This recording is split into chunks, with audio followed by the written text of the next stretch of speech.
Okay, now we're going to look at manipulating variables with using conditionals to sort of limit the behaviors.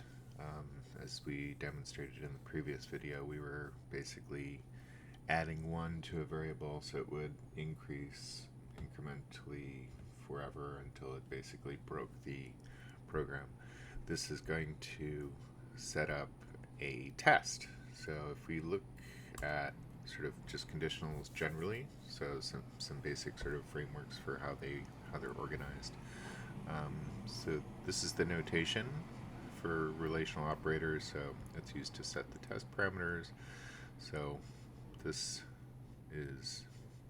means does not equal, this means less than, this means less than or equal to, this means equal to, this means equal to, this means greater than or equal to, and then logical operators are basically adding conditions. So it does this and it does this, or it does this, alternatively it does this or it does this. It meets this condition or it meets this condition.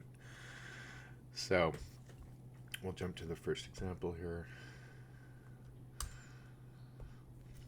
And we have basically just a simple if statement.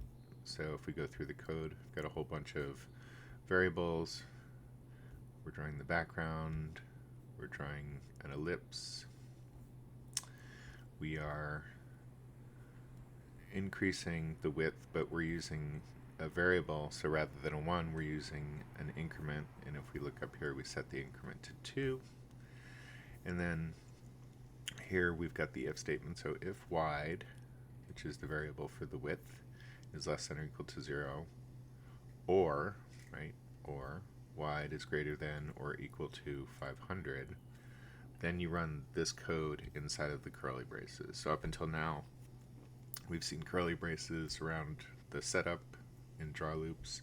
This puts a set of a smaller loop inside here.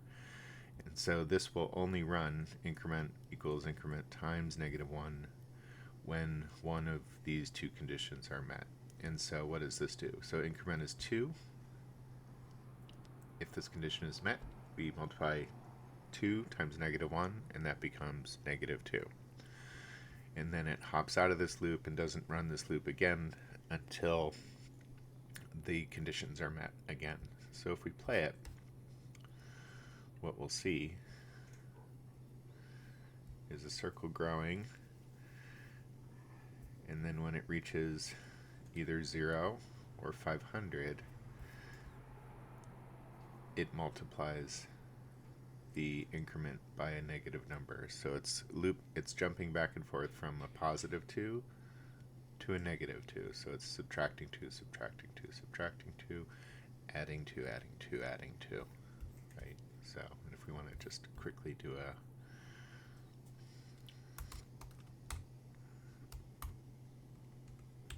we'll just put the increment value